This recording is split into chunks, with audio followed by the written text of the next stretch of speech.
every time we get into a situation where there's an arbitrary number that you have to hit in order to retire, to be happy or retire comfortably, you just need to throw it out.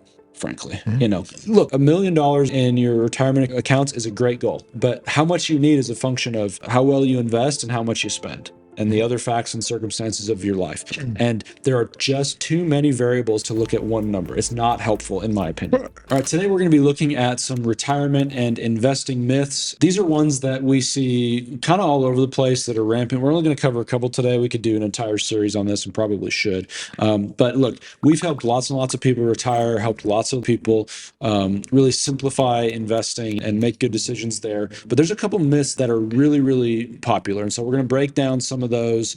And a lot of them are perpetrated by folks that you would think would know better, but that's another issue. So we're going to break those down and get right into it. All right. So retirement myth number one, this is really common. You're going to spend less in retirement. This is almost always not accurate. Yeah, we see this a lot. People think, once they retire, it's like, okay, but like we say, when do you spend the most money? Probably on Saturday. You're out, you're up, When you're going, traveling, doing stuff. Well, when you're retired, every day's Saturday. So, yeah, you can get in that trap very quickly and spend a lot of money. There's a couple other pieces too that I think sometimes folks don't take into account in this equation. So the everyday Saturday is a big component of it. And sometimes folks have been waiting for a long time to do stuff like travel or to do big stuff that's important to them. And so those costs add up. But depending on how your investments and your savings work, what types of accounts they're in, what locations those assets are in, when you're having to take money out of those accounts, the amount that you need can sort of snowball because you've got to pay taxes on it. And you'd be surprised at how often folks, don't realize that or how many gotchas there are in the tax system for them. So that's one. The other one is healthcare costs. Healthcare costs are skyrocketing in the U.S. in a lot of different ways. Whether, I work with a lot of folks who are under 65 that retire. And navigating that market is deeply challenging. I was going to say, a lot of people retire in their mid to late 50s, and you're still 10 years away from Medicare. And yeah, I'm doing this personally right now, trying to find insurance at almost 60. And in very few circumstances is there a very clear answer of the right way to go. And so this gets tricky. And what's tricky about it is it's unpredictable. We don't really know what it's going to cost, unfortunately. And so that's something that can increase the cost of retirement. And, typically as you get older, your health tends to decline slowly. And so there can just be increased expenses that go with that, and life changes. And so that's one where, it makes sense theoretically that, you're going to spend less because you're maybe not paying for, the fancy car or different things for work. But really for most people that are retiring now, it doesn't actually play out in practice. Unless you just sit around the house all day and do nothing, in which case we need to have another conversation. Now, really, where this came from, I'll finish with this thought. Really, where this came from was, what's called the greatest generation, the World War II generation, Depression generation. It was different for them. It really was. Some of it's because of the rules were different a little bit about how these things worked. They didn't really have retirement accounts. It was more trusts and pensions and Social Security.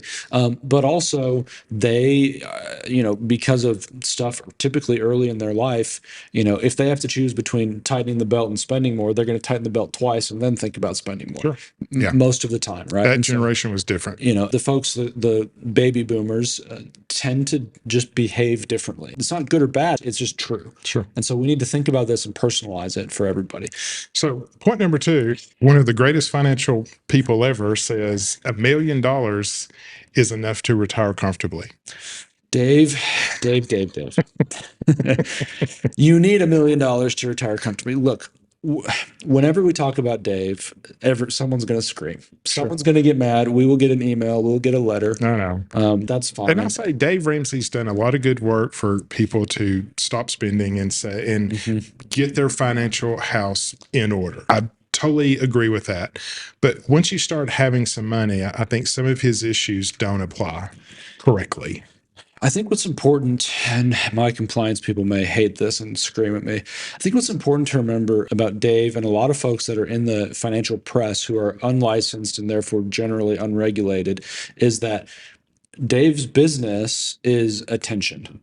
Sure. Dave's business is selling attention through books, through media, he has a very powerful network of advisors in a lot of different fields. That what he does, one of the ways that he makes money is he sells leads through these lead programs. And so his goal is to get your attention and get you into his ecosystem. Yep. I'm just going to tell you the truth about Sure. it. Okay. Now, that doesn't mean that some of his ideas don't work. Yeah. But, it's a situation I'd sometimes apply him to like an ER doctor.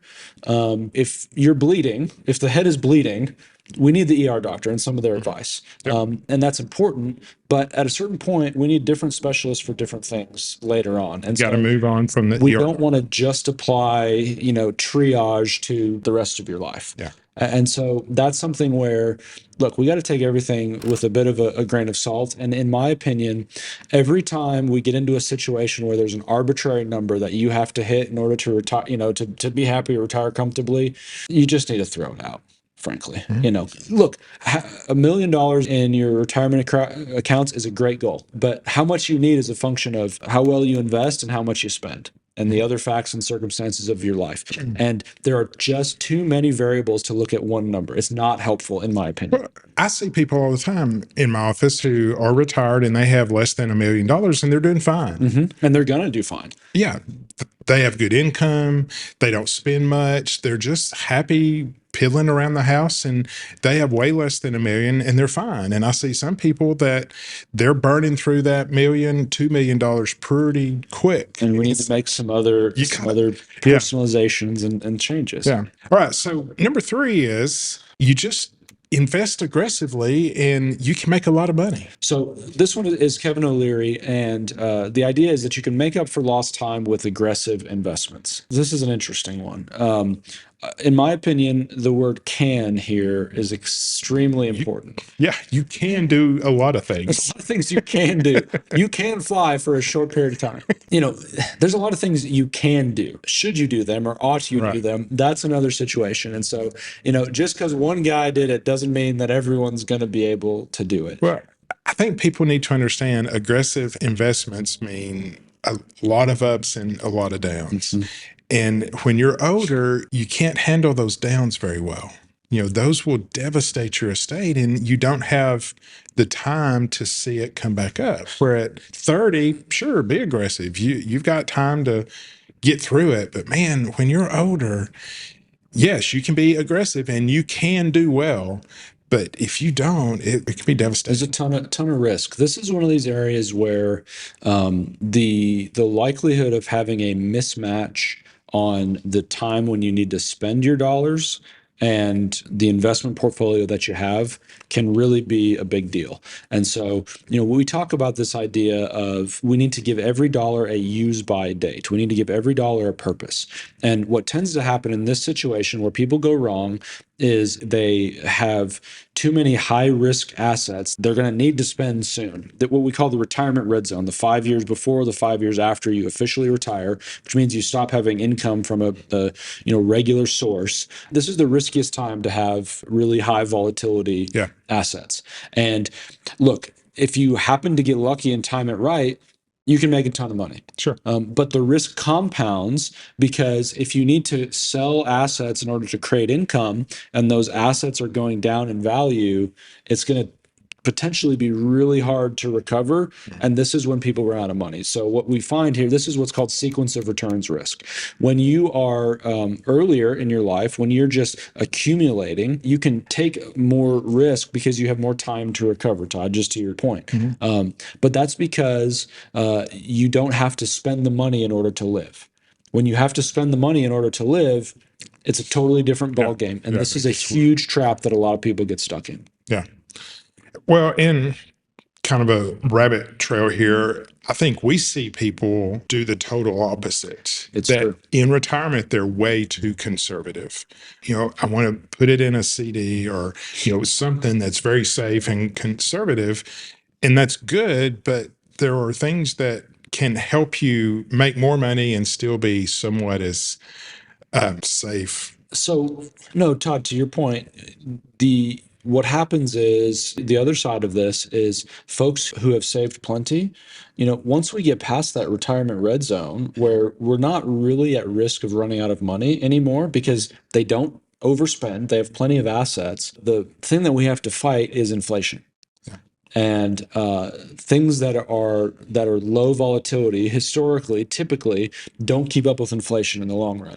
And so we have to have this balance of, money that needs to be spent in the next 1 to 3 years has to be a pretty low volatility. Anything beyond that, we need a little bit more volatility so that we can keep up with inflation. We've got to match the investment with the time horizon. That's really, really important. All right, now that you know our favorite retirement myths, at least so far, we'll have some more for you soon that even the experts have a hard time keeping quiet about. You need to understand one thing. These sort of hidden truths are just the first layer of what you need to know in order to navigate this thing we call retirement, and even beyond that into estate planning and legacy planning. Now, you can't walk away from this video thinking you've got all the insider secrets to retirement. Okay, this is educational and informational, and so we have to personalize this. There's so much more that goes into personalizing advice to your specific situation, and in order to truly do what's best for you in retirement, you need advice tailored to your exact situation. So if you want to learn how to apply these insights into your specific situation in a personalized way, click the link in the description. We'll have a complimentary consultation. We'll talk with you. We'll help you to decide whether or not, personalizing this planning makes sense for you. And we look forward to seeing you in the next one. All right. See y'all.